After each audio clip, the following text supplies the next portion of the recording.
Bueno, acá estamos de vuelta, cuarta etapa de Zona de Promesas, y vamos a hablar de un tema que mucho se habla, pero poco sabemos. La ansiedad. ¿Qué es la ansiedad? Lo vamos a hablar con una persona que sabe, que es psicóloga y sexóloga.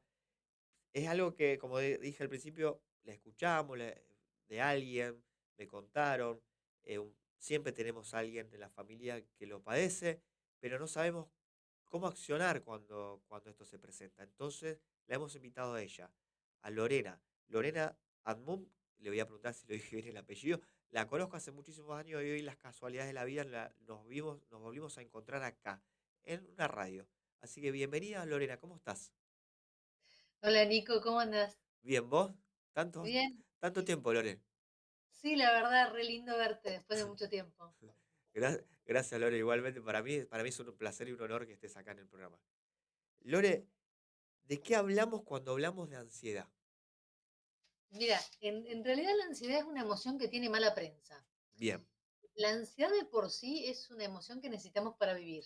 Es decir, nosotros necesitamos un monto de ansiedad como para poder enfrentar situaciones. O sea, uno tiene ansias de aprender, tiene ansias de viajar. O sea, la ansiedad de por sí no es una emoción negativa. De hecho, es tan malo tener mucha como poca, nada. O sea, cuando uno tiene nada de ansiedad es preocupante.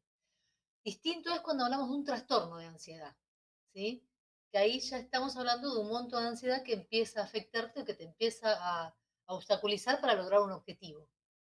¿Mm? Lore, ¿cuándo crees vos que una persona se da cuenta que sufre de ansiedad o de un trastorno de ansiedad? De ansiedad, digamos, por eso te decía, si en este momento, suponete, mira, se me acaba de cortar la luz 3 veces, Sí, ¿sí? Entonces, en este momento tengo un estado de ansiedad pensando y esperando que no se corte la luz mientras nosotros estamos trabajando, sí. ¿sí?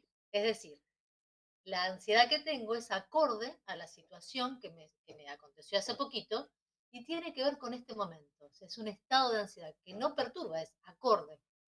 Ahora, ¿cuándo me doy cuenta que esto me empieza a perturbar y cuando una persona se empieza a dar cuenta? Cuando en vez de que sea acorde a esta situación que estoy viviendo ahora, yo ni siquiera te vi hoy a la mañana temprano, ya me puse a pensar e imaginarme que iba a tener un montón de problemas de conexión, que no iba a poder hablar, que iba a tener, o sea, que empecé ya desde temprano a darme manija y empecé a preocuparme anticipadamente, ¿sí? Y empecé a hacer acciones por algo que no sucedió. Entonces Bien. ahí estamos hablando de que me perturba anticipadamente un hecho que no es real. ¿Ese trastorno de ansiedad tiene diferentes etapas? Tiene distintas, es muy interesante la pregunta, porque no me la hicieron nunca, porque siempre me hablaron de los distintos trastornos de ansiedad, pero si tiene distintas etapas, no. En realidad, digamos, si lo pensamos como gradiente, hay una curva de ansiedad donde hay una primera etapa que es directamente proporcional. Es decir, yo tengo un monto de ansiedad que sube acorde a mi rendimiento. Es decir, que para poder tener un mejor rendimiento, tengo un determinado monto de ansiedad. Cuando esa curva, digamos, cuando yo me estaciono mucho tiempo pensando que este es el rendimiento y esta es la ansiedad, si yo me paso de ansiedad, ¿sí? Aumenta y entonces, ¿qué empieza a pasar? Empieza a aumentar la ansiedad para bajar el rendimiento. Entonces, esa curva, que es de un autor que se llama Jerkes Dobson, es la que te mide esto que vos decís. Entonces, hay etapas, sí, hay una primera etapa de ansiedad que es acorde al rendimiento y me sirve, y después empieza a ser disfuncional. Y en un trastorno hay gradientes. Es leve, moderado o severo, de acuerdo al trastorno de ansiedad que tengas. Y en esa curva, ¿cuáles serían los síntomas que van apareciendo en más casos y en menor caso? Y en el cuadro más característico de la ansiedad que uno conoce, que son los ataques de pánico, por Sí, ejemplo, si nosotros pensamos en una curva de ansiedad, sí, entonces primero empezamos a tener un estado ansioso, este estado como de picazón, de nervios, sí. que es esperable si vos vas a tener un examen, que tengas un estado así de nervios, de tensión. Pero ya si, por ejemplo, tuvieses un ataque de pánico, empieza a aparecer toda una sintomatología, taquicardia, sudoración, temblores, visión nublada, puede aparecer una sudoración, mareos e ideas asociadas a miedo a morirte, a perder el control o a volverte loco, por ejemplo, en los ataques de pánico, ¿sí? Bien. Eso sería la curva, digamos, la más En la elevada, curva, la parte si yo más alta. la primer parte es acorde a la situación que me lo genera. Es decir, si yo tengo delante mío un gatito, bueno, es esperable que yo no me asuste. Ahora, si yo tengo delante mío un león, voy a activar mi cuerpo para la lucha y la huida, que eso es lo que hacemos. Es una falsa alarma el ataque de pánico. El cuerpo se activa bien, pero frente a una falsa alarma. Es decir, reaccionamos igual frente a un gatito que frente a un león. Pero lo que me lo genera no tendría por qué este, activar el cuerpo para que yo huya de un peligro de muerte que no hay. Lore, ¿y qué problema nos trae a la salud ese trastorno de ansiedad? No, Lore, se me congeló Lore. ¿Me escuchás? Sí, te escucho bien, Ahí te estamos. escucho bien. Bien. ¿Qué problema nos trae a nosotros, a la salud, estos trastornos de ansiedad? Te decía, nos trae varios, de acuerdo al nivel, al trastorno que tengas, voy a hablar de pánico, porque en realidad tenemos fobias, Sí, trastorno de ansiedad generalizada, ansiedad social, pero vamos a hablar del de pánico, que es como el más característico. bien. A nivel social, si se une con otras problemáticas que vos tengas, que vos estés en un estado de alerta permanente, con una vigilancia interna, si mirándote internamente todo el tiempo, te puede traer, bueno, un cuadro de estrés importante, dificultades para conciliar el sueño, te puede traer contracturas importantes. Después puedes tener problemas, las personas que tienen problemas para a lo mejor ejecutar determinados trabajos o para tener encuentros sexuales, porque le da miedo que esa activación del cuerpo les dé un paro cardíaco. Entonces dejan de hacer muchas actividades por miedo a tener un paro cardíaco, por miedo a desmayarse, desvanecerse o perder el control. Entonces se empiezan a evitar situaciones y se empiezan a encerrar muchas veces. Estos trastornos de ansiedad, ¿cada cuánto Sí. se puede presentar? En un día, una persona, ¿cuántos episodios puede tener? Bueno, mira, un ataque de pánico aislado no es preocupante porque cualquier persona lo puede tener. Ahora, cuando empezamos a tener miedo al miedo, que hablamos de un trastorno de pánico, mira, la persona que yo atendí con mayor cantidad de ataques de pánico diarios tenía alrededor de una docena por día.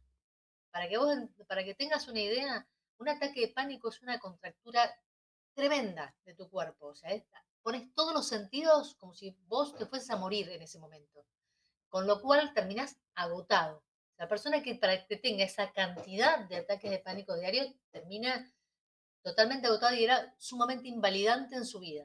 Porque le pasaba en la calle, en la oficina, en cualquier lado, empezaba a tener taquicardia, empezaba a faltarle el aire, la necesidad de respirar. Pero puede ser uno cada tanto o puede ser muchos en un día. El tema de la característica es esto, la anticipación y la evitación. O sea, el miedo a que te pase genera que estás alerta y cualquier cosita pensás que es esto y termina generándote un ataque de pánico. No sé si soy clara. Sí, sí, sí, sí. Eh, en los ataques de pánico, estas situaciones van en aumento con el correr de los años, del tiempo, por la situación que uno vive, el estrés laboral, la familia, el estrés país, va Ujú. aumentando a medida que pasa el tiempo. Si tenés una base de ansiedad y no está tratada, y a su vez tenés estresores externos que te lo aumentan, o sea, hay una ansiedad de rasgo que uno trae, como el rasgo que tenemos de los ojos, y una ansiedad de estado que yo te comentaba recién, que es, se me cortó la luz varias veces, es una situación puntual. Ahora, cuando se combinan esos dos factores, sumado al contexto, puede aumentar, ¿sí?, el nivel de ansiedad pensándolo como un semáforo que pasa al amarillo y pasa al rojo. Entonces cada vez se activa más el cuerpo y esto implica que podemos tener no solo más ataques de pánico, sino toda una serie de sintomatología y problemas a nivel de la salud. ¿El entorno, Lore, puede influir también en esto?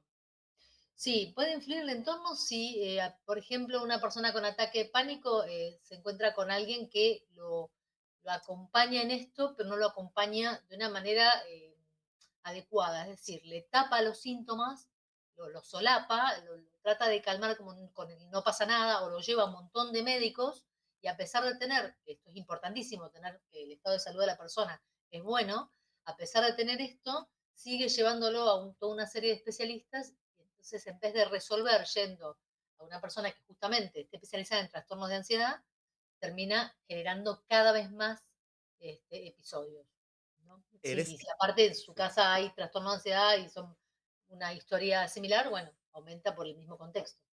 En esos episodios, ¿qué pensamientos aparecen, Lore? Los pensamientos más característicos en el ataque de pánico es miedo a volverse loco, a perder el control o a morirse. O sea, lo que se piensa en ese momento es o que me voy a desmayar o que me voy a desvanecer. Si aparte tengo una sensación de agorafobia es que nadie me va a socorrer o que voy a hacer un papelón, que voy a hacer el ridículo.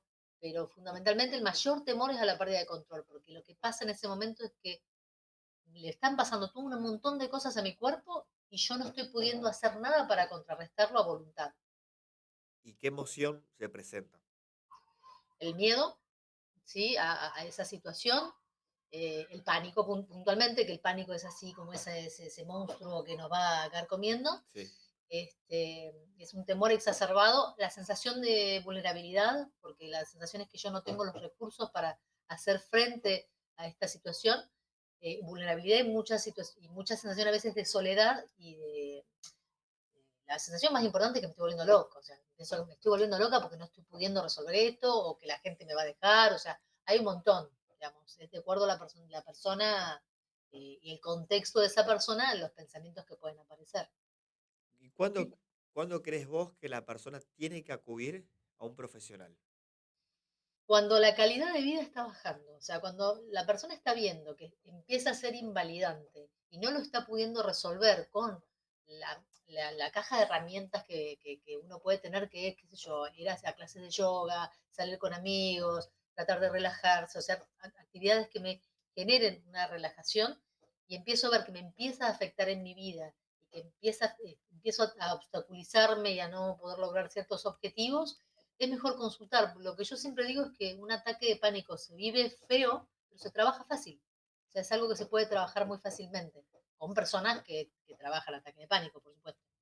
El ataque de pánico, como vos decir, atacarlo para curarlo, para que se deje de existir, ¿deja de Ujú. existir o va reduciendo su intensidad, pero sigue estando? Mira, en un inicio lo primero que se logra es que pases de ser de un ataque de pánico a un pico de ansiedad. Entonces ya lo que no está es toda la parte de la sensación de descontrol y el miedo de morirse y a volverse loco. Lo que hay es un aumento de ansiedad. O sea, lo primero que hacemos es salir de esa amenaza y bajar.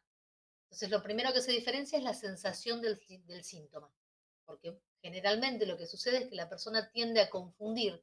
Yo subí las escaleras rápido, tengo taquicardia y, y pienso que en realidad es un síntoma de pánico y termino generando un ataque de pánico. Entonces se empieza a trabajar para poder diferenciar sensación y síntoma y para poder diferenciar también lo que es ese pico. Y después se trabajan con toda una serie de ejercicios, con las personas se lo entrena, para que pueda hacer esa diferenciación y desactivar el cuerpo, por medio de lo antagónico que es relajación.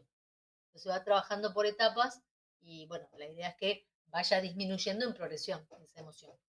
Lore, y nosotros, o sea, yo o alguien que no es profesional, ¿cómo debe actuar cuando ve que una persona está sufriendo un ataque de pánico o un ataque de ansiedad, como vos decís, un trastorno de ansiedad? ¿Cómo se debe actuar? Mira, el tema con esto es lo siguiente, como el ataque de pánico en muchos casos la sintomatología es similar a un ataque cardíaco, entonces lo primero que hay que hacer es llamar a emergencia, porque si vos no sabés que esa persona lo que tiene es un ataque de pánico, entonces sí o sí hay que llamar a emergencias. Ahora, si vos sabés que la persona lo que está teniendo, porque qué sé yo, un familiar es alguien que vos sabés que padece de trastornos de pánico y lo que tiene es un ataque de pánico, entonces lo que haces es, esa persona primero que nada se siente, o se agache o se apoye en una pared para generar estabilidad, le hablas con tranquilidad, se puede ayudar a que empiece a respirar y se concentre en la respiración, o sea, contando si querés cuando toma aire y cuando larga el aire, como para ir disminuyendo los niveles. La idea es no acelerarse uno, sino tratar de hablar con tranquilidad frente a esta persona, no invalidarlo, no decirle no te pasa nada, no es nada, es una tontería.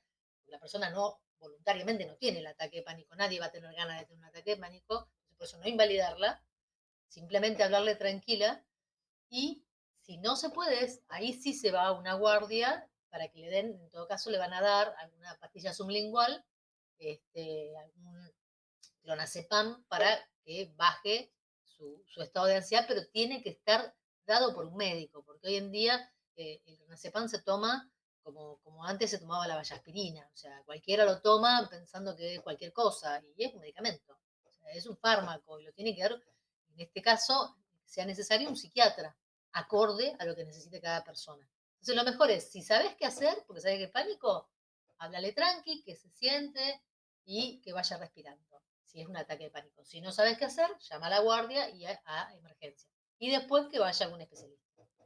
Lore, y los trastornos de ansiedad, ¿cómo lo controlamos nosotros? ¿Cómo lo manejamos? O es algo que no se puede controlar y aparece así de la nada? Es una paradoja, porque en realidad la paradoja del control, porque uno de los problemas más importantes en los trastornos de ansiedad es la búsqueda de control. Entonces, una de las primeras cosas a erradicar es la idea de control, porque no tenemos el control sobre todo. Si nosotros tomamos lo que es un ataque de pánico, la manera de disminuirlo, de atenuarlo, de aprender a convivir con, que es distinto a controlarlo, es mediante estrategias como de esto de diferenciar sensación de síntoma, de poder discriminar cuando lo que tengo es una sensación física, con toda una serie de ejercicios que te permiten relajarte y activar, o sea, con el pánico se activa lo que se llama el sistema nervioso el simpático, que es el de alerta. Con la respiración y con la relajación, el parasimpático, que es el de justamente el metabolismo basal. Entonces, lo que vos entrenás al consultante es a que pueda activar lo opuesto, lo antagónico a lo que activa el ataque de pánico. Entonces, si yo tengo activada la relajación, es sumamente difícil que yo pueda generarme un ataque de pánico, porque tengo activado lo opuesto. Entonces, lo que hago es ir entrenándome en activar lo opuesto. Eso, vuelvo a repetirte, solo estamos hablando de ataque de pánico, porque hay otros trastornos de ansiedad, ¿no? Lore, ¿dónde la gente te puede encontrar a vos? Me pueden buscar en el Instagram con mi nombre, @lorenanmut, y ahí pueden consultarme lo que quieran. ¿Vas a volver, Lore, acá al estudio? ¿Vas a venir? Pero, por supuesto, aparte Vas. nosotros tenemos un vínculo por fuera del estudio, así que sí. Yo mando saludos a tu familia, si me permitís. Sí, como no. Vos sabés, Lore, que yo voy a contar, voy a tomar así un pequeño minuto, que fuiste la primera persona, si, a ver, si tengo que rebobinar para atrás, quien hoy está hoy sentado acá delante de este micrófono, un poco, en gran parte te lo debo a vos también, porque fuiste la persona que cuando en un momento yo de mi vida estaba, que quería salir de una situación, me acuerdo que me acerqué a vos y te dije, Lore, necesito eh, terapia, necesito un profesional. Y vos me dijiste, Nico, me acuerdo, yo no te puedo atender porque te conozco, pero te voy a Ujú, mandar con alguien. Y ese ujú, alguien, bueno, resultó ser la persona indicada, que me ayudó muchísimo, que me fue destrabando y me fue desestructurando. Después la vida me fue acomodando, encontré a la persona indicada, al amor que me acompaña en este momento, el amor de mi vida, y fue todo dándose. Pero vos fuiste la primera persona que si yo no hubiera roto ese perjuicio ese prejuicio que ujú, tenía ujú, de no querer hablar o de no querer contar lo que pasa y lo que no te hace bien, lo que no te está ujú, gustando, yo creo que hoy no estaría hoy sentado acá y a lo mejor estaría repitiendo o en los errores que uno arrastra del pasado, los repite en la vida de uno. Y eso te lo quería decir a vos, creo que te lo dije, te busqué, o sea, mucho tiempo y las esas casualidades de la vida sí, nos encontramos en las redes y bueno, sí. pero vos fuiste una de las personas, la primera persona que yo abrí la boca y dije, necesito ayuda. Bueno, me alegro un montón, me alegro un montón y también tengo recuerdos muy lindos tuyos de nuestras charlas. Este, así que me alegro mucho, me emocionaste lo que me dijiste, me emocionó, así que me alegro mucho. Gracias, gracias Lore. Te espero, si querés, en junio acá en el ¿Cómo no? estudio para hablar, para seguir hablando y desarrollando la ansiedad, los trastornos de fobia y todo esto que es el problema, siempre digo, la salud mental es importantísima y es algo tan complejo y que no se habla mucho, pero está bueno ponerlo en la mesa y empezar a debatirlo y empezar a ver lo que nos hace bien, lo que nos hace mal y empezar a dialogar, ¿no?